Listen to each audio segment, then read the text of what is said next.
The rain pelted down mercilessly on that dreary Thursday evening.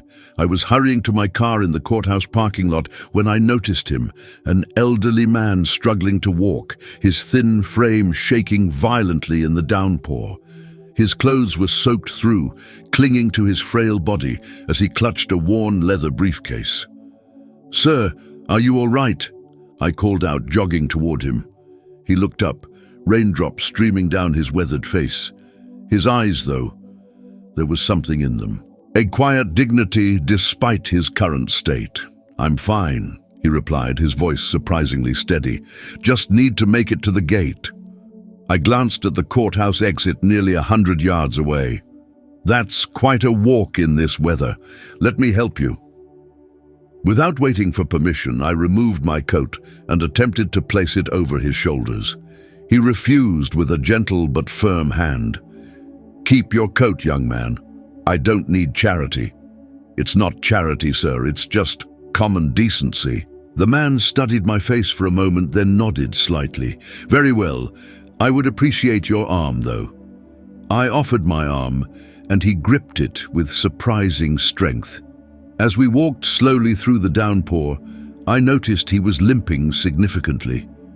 "What brings you to the courthouse on such a miserable day?" I asked, trying to distract him from his obvious discomfort. "Just some papers," he replied vaguely. "Nothing important anymore." The defeat in his voice struck me. "I'm James, by the way. James Harmon." "Harold," he replied simply, offering no last name. We continued in silence for a while, the rain drumming against the pavement. His breath came in labored puffs, visible in the cold evening air. "Do you have transportation waiting?" I asked as we neared the gate. Harold shook his head. "The bus stop is just across the street."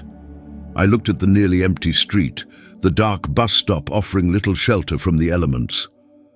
"Sir, I can't let you wait for a bus in this weather. Please let me drive you home." For a moment I thought he would refuse, but another violent shiver seemed to make the decision for him. "That's very kind. Thank you." In my car, with the heater blasting, Harold gradually stopped shivering. He directed me to a modest apartment building in a working-class neighborhood across town. "Would you like to come up for some coffee?" he offered as I pulled up. "It's the least I can do." I checked my watch. My evening was free, and something about this man intrigued me. "I'd like that, thank you." Harold's apartment was small but immaculately kept. Books lined every available wall space, and a chess set sat ready on a small table by the window. As he prepared coffee, I noticed framed law degrees hidden partially behind a bookshelf, as if deliberately tucked away. "Are you an attorney, Harold?" I asked when he returned with 2 steaming mugs. He smiled wryly. "I was once, a lifetime ago." "What happened, if you don't mind me asking?" Harold sighed deeply, settling into an armchair. "I took on the wrong case, or rather, the right case against the wrong people." He explained how, 15 years ago, he had represented a group of low-income families against Whitmore Development Corporation, a powerful real estate developer planning to demolish their apartment complex to build luxury condominiums. The residents had legal rights, but Whitmore had connections. "I won the initial case," Harold said, his voice growing stronger with the memory. "But Whitmore's legal team appealed, and suddenly evidence went missing. Witnesses changed testimonies." "They corrupted the process," I said, feeling a surge of indignation. Harold nodded. "Judge Carlton Phillips presided over the appeal. He ruled against us despite overwhelming evidence in our favor.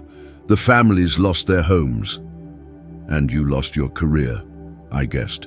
"Whitmore's CEO, Richard Whitmore himself, made sure of it. Suddenly, I was facing ethics complaints, fraud allegations, all fabricated, but enough to ruin me. My practice collapsed, my wife left, and I've been scraping by on odd legal consulting jobs ever since." As Harold spoke, I felt a growing sense of outrage. "But today you were at the courthouse. Why?" He gestured toward his briefcase. "I found something. Documents proving collusion between Whitmore and Judge Phillips. Evidence of bribes, of conspiracy. After 15 years, I finally had proof. That's incredible. Did you file charges? Harold's expression darkened. I tried, but the statute of limitations has expired on most of it. And who would believe me now? I'm just a disgraced lawyer with a grudge. So what happened today? I met with the district attorney. He was sympathetic, but said there wasn't enough to pursue. It's over, James. I've spent 15 years fighting, and today was the final defeat. I stared at Harold, seeing not the frail man I'd helped through the rain, but a warrior who had fought alone against overwhelming odds. Maybe there's another way, I said, an idea forming. What if... My phone rang, interrupting us. It was my supervisor at the county clerk's office where I worked. James, sorry to bother you after hours, but you're scheduled for Judge Anderson's courtroom next week, right? There's been a change. You've been reassigned to Judge Warren's courtroom for a special session. What's the case? I asked. Some corporate matter. Whitmore Development Corporation versus the State Banking Commission. I nearly dropped the phone, looking up to see Harold watching me intently. Is something wrong? My supervisor asked. No, I replied. No, I'll be there. Thank you for letting me know. After hanging up, I stared at Harold. Whitmore Development is going to court next week. Something about banking regulations. Harold's eyes widened. The Banking Commission has been investigating them for financial irregularities. If they found something substantial, this could be your chance, I said.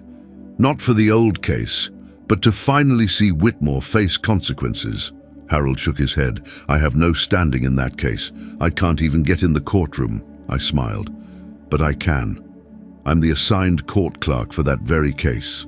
For the first time since I'd met him, hope flickered across Harold's face. Harold, I said, leaning forward, I think it's time Whitmore learned that some people refuse to stay defeated.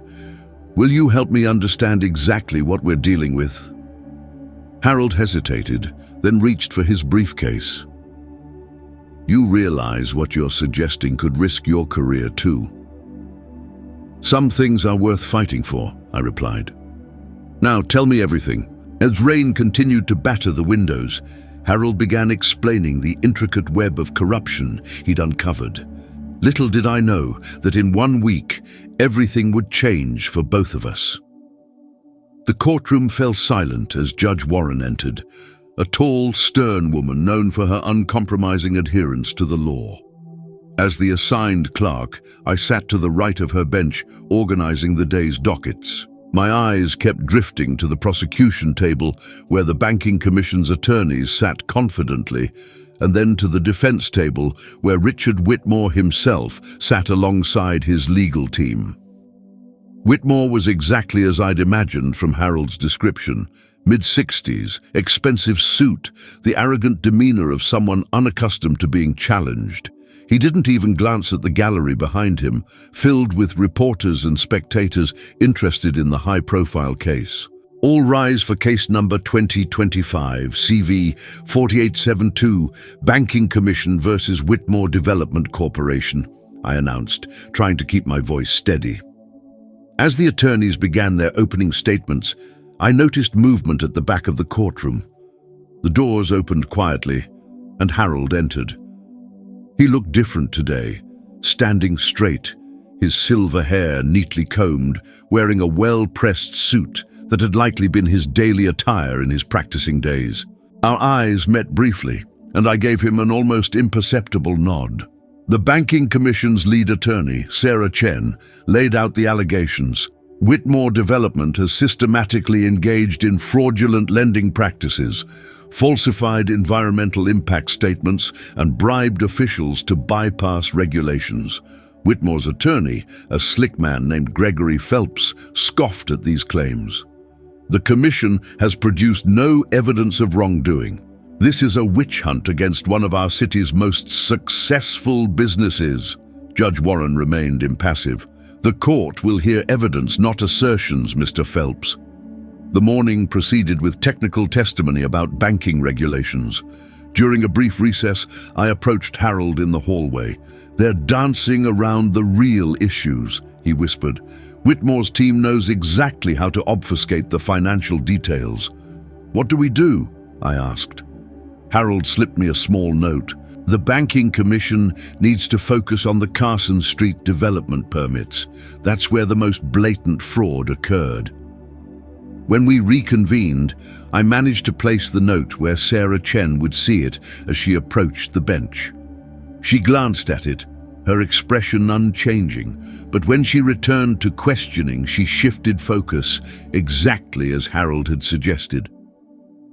"Let's discuss the Carson Street development," she said to the Banking Commission's forensic accountant on the stand. "Can you explain the discrepancies in the environmental impact funding?" The witness flipped through his files.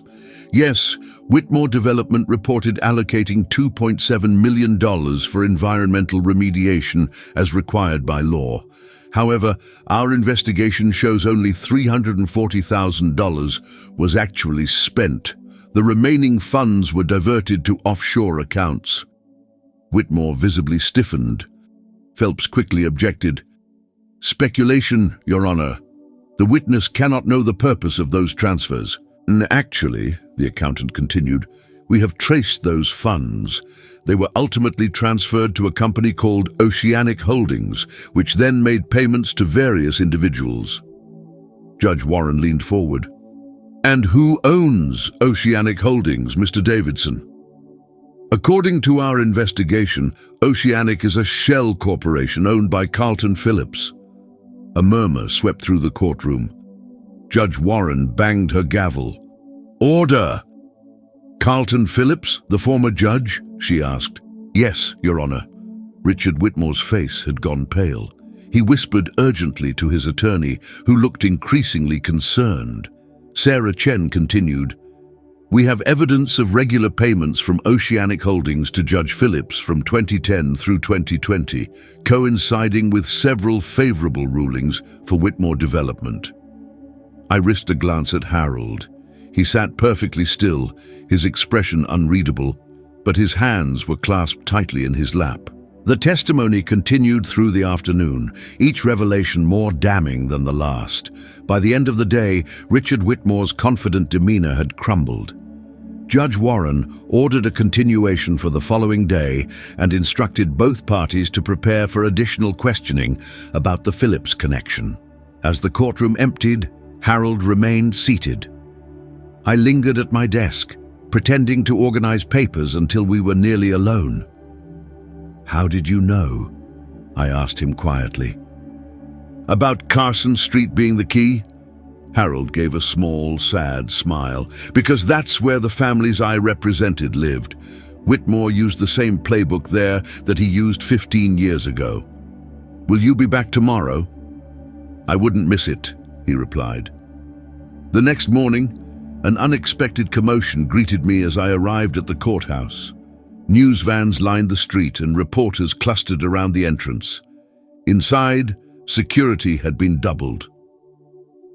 "What's happening?" I asked a fellow clerk. "You haven't heard. Judge Carlton Phillips was arrested last night. The FBI raided his home and found evidence of bribes going back decades." My heart raced as I hurried to the courtroom. It was packed beyond capacity, with people standing along the walls. Harold was already there, seated in the front row this time. Our eyes met, and he gave me a small nod. When Judge Warren entered, the room fell silent instantly. "Before we continue with yesterday's proceedings," she announced, "the court has been made aware of developing circumstances that may impact this case. Last night, former Judge Carlton Phillips was taken into federal custody on charges of racketeering, bribery, and obstruction of justice." She paused, surveying the room. "Additionally, the FBI has expanded its investigation to include Richard Whitmore and several executives at Whitmore Development Corporation." All eyes turned to the defense table. Richard Whitmore was conspicuously absent. "Where is the defendant?" Judge Warren demanded. Gregory Phelps stood nervously. "Your Honor, my client is indisposed." We request a continuance while he attends to urgent personal matters." "Indisposed or fleeing, Mr. Phelps?" Judge Warren's voice was ice. "The court is issuing a bench warrant for Richard Whitmore's immediate arrest." As this pronouncement sent reporters rushing from the room, Judge Warren continued, "The court has also received an unusual motion this morning. Someone has petitioned to address the court regarding historical context relevant to this case." She adjusted her glasses, reading from a paper before her. "The court recognizes Harold Winters, former counsel for the Carson Street Tenants Association." A collective gasp filled the room as Harold rose slowly from his seat. Every eye followed him as he walked deliberately to the center of the courtroom. The frail man I'd helped through the rain was gone. In his place stood a lawyer of tremendous dignity, his back straight, his voice clear and commanding as he addressed the court. "Your Honor, 15 years ago, I stood in this very building, fighting for families who lost everything due to the corruption we're only now uncovering. Today, I submit into evidence the complete file of that case, including documents that were suppressed, witness testimonies that were altered, and evidence of the systematic corruption that destroyed not only those families' lives, but the very fabric of justice in this community." Judge Warren accepted the thick folder Harold presented. "The court will review these documents thoroughly, Mr. Winters, and I personally extend the court's deepest apologies for the miscarriage of justice you and your clients experienced." As Harold turned to return to his seat, something extraordinary happened. First one person stood, then another and another, until every person in that courtroom was on their feet. A spontaneous standing ovation for a man who had never stopped fighting for justice. I stood too, tears in my eyes, watching Harold walk back through the crowd, accepting handshakes and pats on the back, his face reflecting a complex mix of vindication, sorrow, and finally, peace. That evening, we sat in the same chairs in Harold's apartment, where our unlikely partnership had begun just 1 week earlier. "The FBI agent said they'll be reviewing all of Whitmore's developments," Harold said, pouring us each a glass of whiskey. "The Carson Street families may be entitled to significant compensation. And Judge Phillips? Facing 20 years minimum. Whitmore too, if they catch him before he reaches a non-extradition country." I raised my glass. "To justice delayed." Harold clinked his glass against mine. "And to the kindness of strangers who help old men in the rain." We sat in companionable silence for a moment before Harold spoke again. "You know, I've been thinking about reopening my practice. There are a lot of people out there who need someone to fight for them. You'd have a line out the door after today," I said. Harold nodded thoughtfully. "I might need some help, though. Perhaps a bright young law clerk who understands that true justice sometimes requires extraordinary measures." I smiled, realizing what he was offering. "I'd be honored to learn from you, Harold." "Good," he said, eyes twinkling. "We start Monday." Outside, the rain had stopped, and through the window I could see stars appearing in the clearing sky. Sometimes, I thought, the universe balances its accounts in the most unexpected ways. All it takes is someone willing to stand firm in the storm. Monday morning arrived with a buzz of anticipation. The weekend news had been dominated by the Whitmore scandal, FBI raids on multiple properties, former officials coming forward with confessions, and Richard Whitmore himself, captured at a private airfield attempting to flee to the Cayman Islands. I arrived at Harold's apartment early, as we'd agreed, to help prepare for our first day at his newly reopened practice. The modest space had been transformed. A small sign beside his door now read Winters Legal Services, and inside the bookshelves had been reorganized to make room for an additional desk, mine. "Good morning, James," Harold greeted me, looking more vibrant than I'd ever seen him. "Ready to make some trouble?"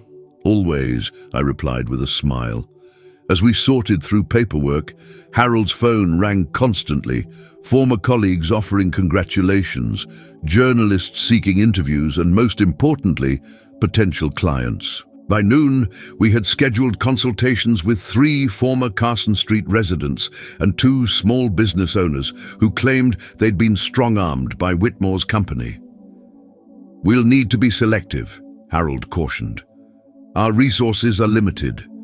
"For now," I agreed. At 2 o'clock, our first client arrived, Maria Vasquez, a former Carson Street resident who'd lost her family restaurant in the demolition 15 years ago. "Mr. Winters," she said, grasping Harold's hands tightly. "I never thought I'd see this day." Harold's expression softened. "Neither did I, Maria. Neither did I." As Maria shared her story, how her family had scattered after losing their business, how she'd struggled to rebuild, I watched Harold listening intently, occasionally taking notes. This was a man in his element, I realized, not broken, just temporarily derailed. Our afternoon was packed with similar meetings, each story more heartbreaking than the last. By evening, we had committed to representing 7 former Carson Street residents in a civil suit against Whitmore Development's assets. "It's a start," Harold said as we locked up. "But there's something else we need to address." "Judge Phillips," I guessed. Harold nodded grimly. "Phillips ruined more lives than just mine. How many other cases did he corrupt? How many other Harolds are out there discredited and destroyed because they stood against the wrong people?" "You want to find them." "I want to help them," Harold corrected. "But first we need more evidence." The next day, armed with a court order from Judge Warren, we entered the county records archive. For hours, we combed through Judge Phillips' case history, looking for patterns, cases where powerful entities won against overwhelming odds, where evidence mysteriously changed, where witnesses recanted. By the 3rd day, we had identified 17 suspicious cases spanning Phillips' career. I was inputting them into a database when my phone rang. "Sarah Chen from the Banking Commission. James, I need to speak with you and Mr. Winters, immediately." 2 hours later, Sarah sat in our office looking nervous. The FBI found something in Phillips' home safe, letters, threatening to expose everything unless payments continued. They were addressed to someone working in the courthouse. Harold leaned forward. "Who?" "Judge Warren," Sarah whispered. "She was Phillips' clerk before being appointed to the bench. The implications hit like a thunderbolt. Our primary ally, the judge who seemed committed to justice, might be compromised. We need to proceed carefully," Harold warned. "If Warren is involved, she could bury everything.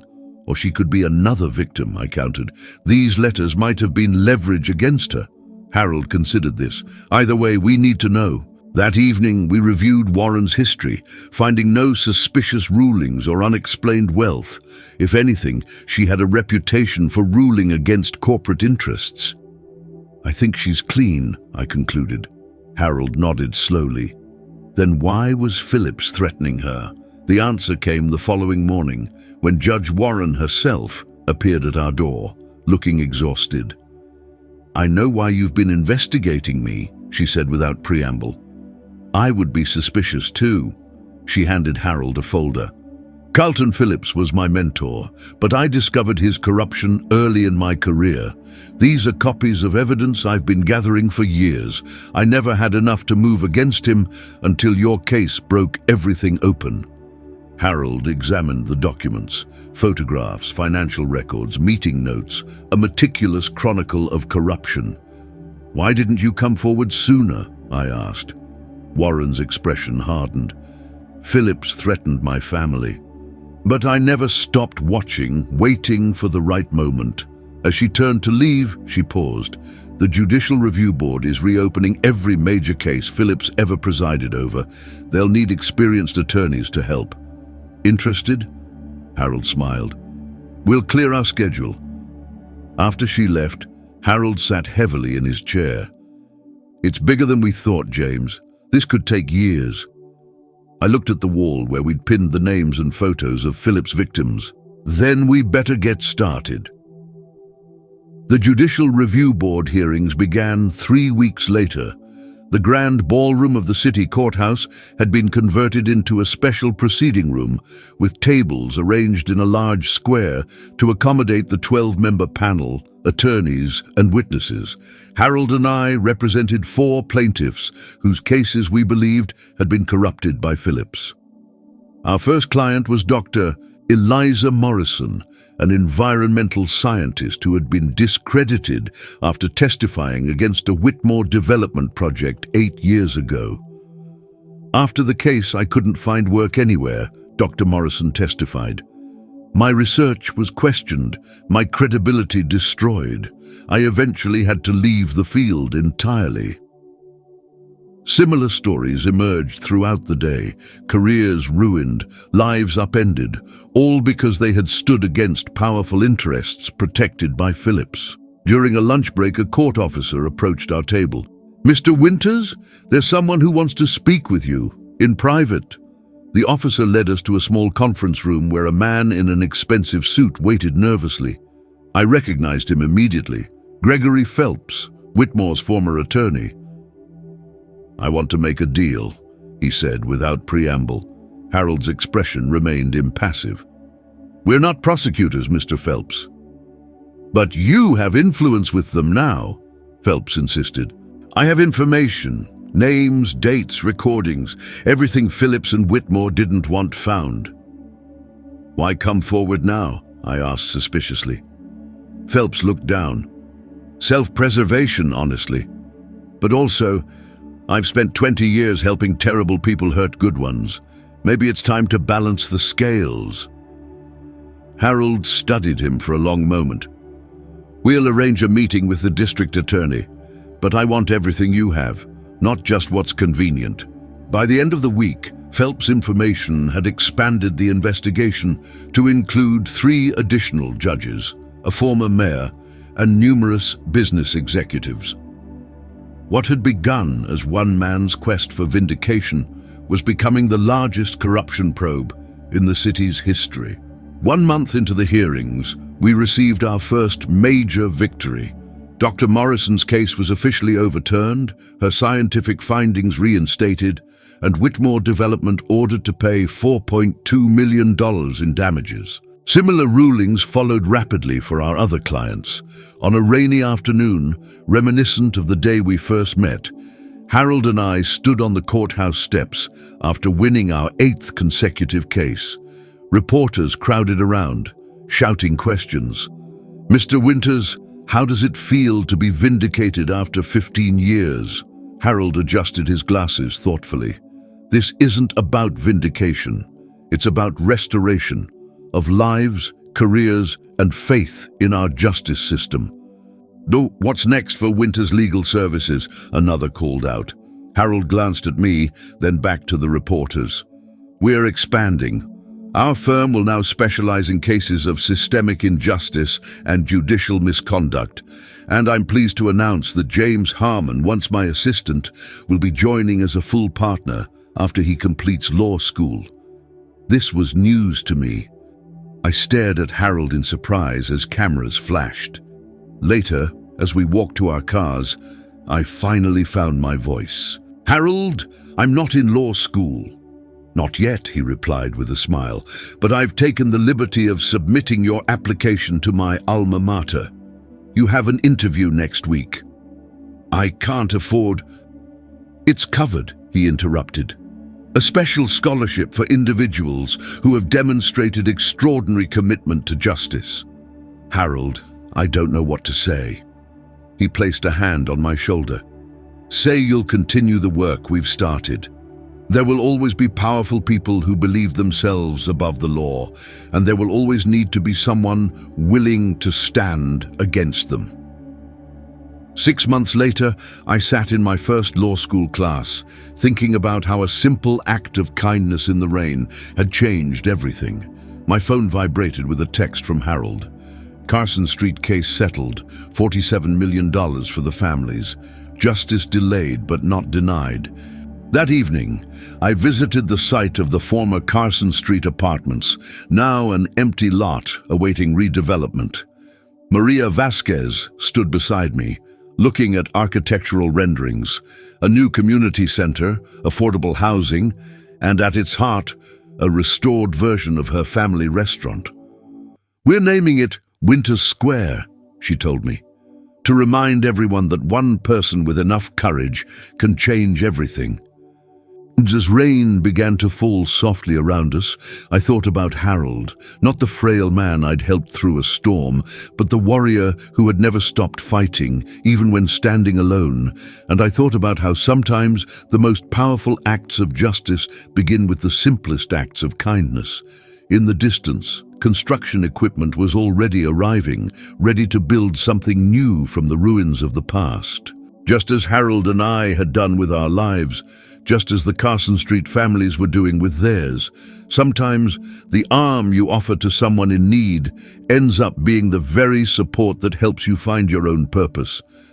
And sometimes the people we think need our help the most are actually the ones helping us all along.